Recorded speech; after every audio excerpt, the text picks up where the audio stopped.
أعوذ بالله من الشيطان الرجيم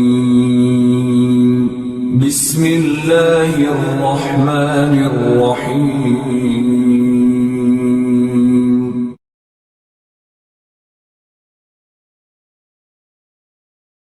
اِنَّا زَيَّنَّا السَّمَاءَ الدُّنْيَا بِزِينَةٍ الْكَوَاكِبِ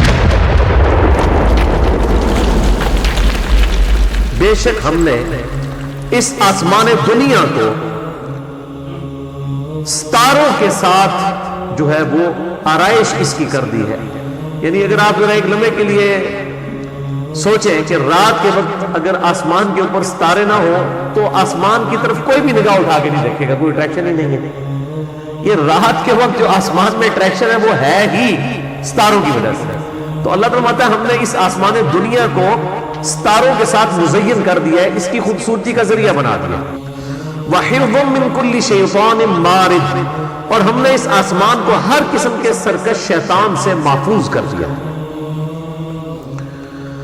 لَا يَسَّمَّعُونَ إِلَى الْمَلَإِ الْأَعْلَى وَيُقْذَفُونَ مِن كُلِّ جَانِبٍ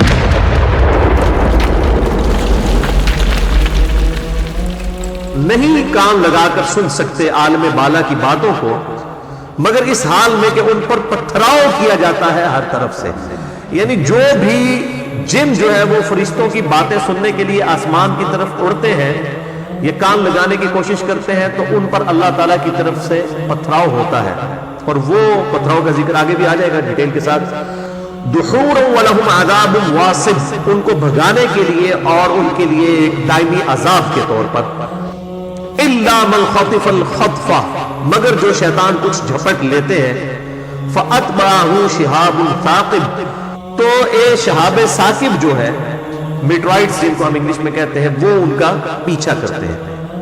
اللہ تعالیٰ کی طرف سے ان کے اوپر ایک سمجھ لیں میزائل داغے جاتے ہیں جو فرشتوں کی باتوں کو سننے کی کوشش کرتے ہیں. ظاہر ہے اللہ تعالیٰ کی طرف سے سال میں ایک دن جو لیلۃ القدر ہوتی ہے رمضان مبارک کے آخری عشرے کی طاق راتوں میں, بخاری مسلم میں احادیث موجود ہیں, قرآن حکیم میں بھی سورۃ القدر میں بھی آیا ڈیٹیل کے ساتھ کہ اس رات اللہ تعالیٰ بہت بڑے بڑے تقدیر کے فیصلے فرماتا ہے اور کام جو ہے وہ فیہا یفرق کل امر حکیم جو سورہ الدخان میں آتا ہے کہ اس رات میں تمام اہم کام فرشتوں میں بانٹ دیے جاتے ہیں.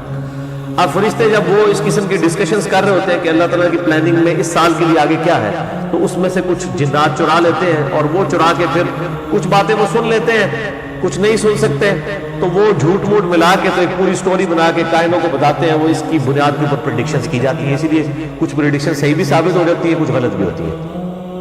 بہرحال ان پر اللہ تعالیٰ کی طرف سے میزائل داغے جاتے ہیں, اکثر کو تو ہلاک کر دیا جاتا ہے. جو اللہ تعالیٰ چاہتا ہے کہ دنیا میں ایک آزمائش کے طور پر کچھ خبر آنی ہے تو وہ آ جاتی ہے. ادروائز ان کے اوپر شہاب ثاقب داغ دیے جاتے ہیں, میٹرائٹس یعنی یہ پتھر ہے جو ستاروں کے اوپر سے گرتے ہیں ان کے اوپر, اور ایک شعلے کی شکل میں آپ نے رات کے وقت بھی کئی بار اس کو دیکھا ہوگا, بڑی تیزی کے ساتھ وہ پوری ایک پیچھے دم سی ہوتی ہے اس کی, پھر وہ غائب ہو جاتے ہیں. اور جیسے ہی وہ زمین کے آپ سمجھ لیں جو ایئر کا غلاف ہے ایٹماسفیئر تقریباً 80,000 کلومیٹر زمین کے گرد ہے, اور اس میں سے بھی جو زیادہ آپ سمجھ لیں کثیف ہے وہ پہلے 50 کلومیٹر میں سارا ایئر ڈینسٹی ہے. جیسے ہی اس کے اندر کوئی پتھر داخل ہوتا ہے تو وہ اتنی سپیڈ کے ساتھ داخل ہوتا ہے تو وہ ایئر فرکشن کی وجہ سے اس کو آگ لگ جاتی ہے اور وہ راکھ بن جاتا ہے. ظاہر ہے اگر 3 سے 5,000 کلومیٹر فی گھنٹہ کی رفتار سے ایک چیز انٹر ہو زمین کے ایٹماسفیئر میں تو ہوا کے ساتھ رگڑ کھانے کی وجہ سے ہی اس کی اوپر والے حصے کے اوپر اتنی تپش پیدا ہو جائے گی کہ وہ جل جائے گی. اس لیے آپ دیکھتے ہیں یہ جو ایئر شٹلز جو یہ خلائی شٹلز بھیجی جاتی ہیں خلا کے اندر, ان کے اوپر باقاعدہ ایک سیرامکس کی لیئر چڑھائی جاتی ہے ٹائلز کی فارم کے اندر. یہی جو میزائل ٹیکنالوجی ہے اس کے باہر بھی اس قسم کی لیئر چڑھائی جاتی ہے. ادروائز اگر وہ لیئرز نہ ہو تو وہ جیسے ہی زمین کے اس ڈینسٹی والے ایئر ڈینسٹی والے پورشن میں داخل ہوں تو وہ سارے جل کے راکھ ہو جائیں. اور ایک آپ کو پتہ ہے یہ جو کولمبیا ان کی شٹل امریکن کی کچھ عرصہ پہلے جو پھٹ گئی تھی, صرف ایک ٹائل اس کی ٹوٹی ہوئی تھی. اب 3 سے 4,000 ڈگری سینٹی گریڈ ٹیمپریچر ہوتا ہے. اتنا جب ٹیمپریچر ہوگا تو کون سی, تو اس کے آگے تو سٹیل بھی نہیں کھڑا ہو سکتا, وہ بھی 1,500 کے بعد پگھل جاتا ہے. تو جہاں پہ 3-3,500 ڈگری سینٹی گریڈ ٹیمپریچر ہو جائے تو وہاں تو کوئی چیز ٹھہر نہیں سکتی. بعض انسان کو اللہ تعالیٰ نے عقل دی ہے تو اس نے اس طرح کی یعنی کیمیکل جو ہے وہ ایلیمنٹس ڈیولپ کر لیے کہ جو ریزسٹ کر لیتے ہیں اس کے اگینسٹ. تو اللہ تعالیٰ وہ پتھر شہاب ثاقب ان کے اوپر ڈالتا ہے. بل سائنس جو ہے اس کی اپنی توجیہ بیان کرتی ہے. سائنٹسٹ کہتے ہیں کہ جی یہ پتھر جو ہے وہ ستاروں سے ٹوٹ کے گرتے ہیں اور ظاہر ہے کہ وہ اپنی چونکہ ہر ستارہ گردش کے اندر ہے تو سینٹریفیوگل فورس کی وجہ سے وہ داغے جاتے ہیں. یہ تو ساری اس کی سائنٹیفک ریزن ہے. لیکن ان سارے سوالوں کے پیچھے ایک سوال ہے جو سوالوں کی جان ہے. اس کے بارے میں پھر سائنس جو ہے بالکل ہاتھ کھڑے کر رہی ہے. سائنس صرف دو کوشچنز کے ساتھ ڈیل کرتی ہے, what اور why. کیا ہوا اور کیوں ہوا, کیسے ہو گیا. سائنس کہتی ہے کہ یہ ہماری ڈومین سے ہی بات. ہاؤ یہ سائنس کا کوشچن نہیں. سائنس صرف اس سے ڈیل کرتی ہے کہ کیا ہوا اور کیوں ہوا. کیا ہوا, زلزلہ آیا. کیوں آیا, ٹیکٹونک پلیٹس کی ڈسٹربنس کی وجہ سے آیا. یہ کیسے ہو گیا, وہ کہتے ہیں it is physical phenomena of nature. ایسا ہی ہوا کرتا ہے, یہ ہو جایا کرتا ہے. اسی کے پیچھے تو خدا ہے. God is the only explanation of all the physical phenomena in this universe. خدا ہی وضاحت ہے اس کائنات میں ہونے والے ہر قدرتی مظہر کے پیچھے خدا ہے. باقی سائنس کی عاجزی ہے کہ انہوں نے تسلیم کر لیا کہ جی ہم نے سوال میں پڑھ رہے ہیں کہ یہ کیسے ہو رہا ہے. وہ کہتے ہیں ایسے ہی ہوا کرتا ہے. اسی میں تو قیامت مضمر ہے, ایسے ہی کیوں ہوا کرتا ہے. کون ڈیسائیڈ کرتا ہے کہ ہاں اسی وقت ہی پتھر نے ٹوٹنا ہے, تو اس کے پیچھے تو خدا ہے. یہ اسی وقت ہی زلزلے نے آنا ہے. یہ جو ٹائمنگ ہے وہ کہتے ہیں کوئی پتہ نہیں, کسی بھی وقت آ سکتا ہے. ٹھیک ہے, بلکہ زمین پہ تو ہر سیکنڈ میں 2 زلزلے آتے ہیں, صرف ان کی انٹینسٹی کم ہوتی ہے. ہر سیکنڈ میں 2 زلزلے زمین پہ آتے ہیں. اگر ان کی انٹینسٹی بڑھ جائے تو یہ تو زمین سٹیبل نہیں رہ سکتی. جو اللہ تعالیٰ بار بار کہتا ہے کہ ہم نے زمین کو بچھونا بنا دیا ہے تمہارے لیے, تو وہ بعض غیر مسلموں میں لوگوں نے بھی اعتراض کیا دیا بچھونا تو ہے نہیں, زمین تو گول ہے, تو بچھونے سے مراد یہ ہے اس کو سٹیبل بنایا.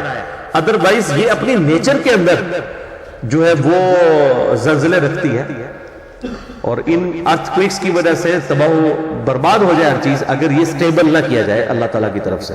بل کبھی کبھار اللہ تعالیٰ پھر اپنی قدرت کا مظہر دکھاتا ہے اور آپ دیکھتے ہیں کس لیول کی تباہی ہوتی ہے. 8 اکتوبر 2005 کو جو پاکستان میں زلزلہ آیا تھا, تقریباً 1.5 سے پونے 2 لاکھ لوگ جو ہے وہ ود ان سیکنڈز جو ہے وہ مر گئے تھے. تو یہ اللہ تعالیٰ جو ہے وہ اس طرح کے کبھی معاملات دکھاتا ہے تاکہ ان چیزوں کی وجہ سے باقی لوگوں کے لیے عبرت ہو. اور یہ کوئی ظلم والا معاملہ نہیں. بعض لوگ اس کو اس چکر میں بھی لے جاتے ہیں کہ جی اتنے بے قصور لوگ مارے گئے, تو لوگوں کو پتہ ہی نہیں ہے کہ تقریباً 1.5 لاکھ کے قریب روزانہ لوگ تو ویسے نیچرل ڈیتھ مرتے ہیں. 1 گھنٹے میں 6000 لوگ مرتے ہیں روزانہ. تو یہ آپ کیلکولیشن کر لیں, تقریباً 1.25 لاکھ کے قریب روزانہ 24 گھنٹے میں لوگ مرتے ہیں. اور ان 24 یعنی 1.25 لاکھ میں سے تقریباً 40,000 مسلمان ہوتے ہیں مرنے والے. پر بلے شاہ سا مرنا نہ ہی گور پہ کوئی ہو. روزانہ 40,000 مسلمان مرتے ہیں. غیر مسلم تو مرتے ہی مرتے ہیں 90,000 کے قریب, لیکن 40,000 مسلمان بھی ہوتے ہیں مرنے والے روزانہ پوری دنیا سے. لیکن انسان کبھی نہیں سوچتا کہ یار میری بھی موت کا وقت آ سکتا ہے. بہرحال یہ 1.25 سے 1.5 لاکھ بندہ تو ویسے ہی روزانہ مر رہا ہے. تو وہ اللہ تعالیٰ اگر ایک لمحے میں 1.5 لاکھ بندوں کو اٹھا لے تو اس میں کوئی ایسا مسئلہ نہیں, کوئی پریشانی والی بات نہیں ہے. ایک محلے میں ہونے والی ڈیتھ ایک محلے کے لیے عبرت بنتی ہے. ایک شہر میں کوئی ڈومیننٹ پرسنالٹی مر جائے پورے شہر کے لیے عبرت بن جاتی ہے. آپ دیکھ لیں کل ہمارے عمر بھائی یعنی 37 سال ان کی عمر تھی, کسی نے سوچا بھی نہیں تھا, کوئی تکلیف نہیں تھی, اچانک ہارٹ فیل ہو گیا اور اپنی ینگ ایج کے اندر وہ دنیا سے چلے گئے. تو پورے شہر کے اندر آپ نے کل جنازہ دیکھا کتنا بڑا جنازہ ہوا ہے. تو ایک بار لوگوں پہ یعنی دھاک بیٹھ جاتی کہ یار ضروری نہیں کہ بوڑھے ہو کے ہی جانا ہے, جوان آدمی بھی مر سکتا ہے. تو اس طرح کے واقعات سے اللہ تعالیٰ عبرت والا معاملہ کرتا ہے. اس طرح جب کہیں پہ نیچرل ڈیزاسٹر ہوتا ہے, کبھی سیلاب کی شکل میں یا کبھی ارتھ کوئک کی شکل میں, اس طرح کی فارمز میں جو نیچرل ڈیزاسٹرز ہوتے ہیں یہ بیسیکلی پوری انسانیت کے لیے ایک قسم کا اللہ تعالیٰ کی طرف سے ایک آپ سمجھ لیں خطرے کا الارم ہوتے ہیں کہ اپنے آپ کو درست کر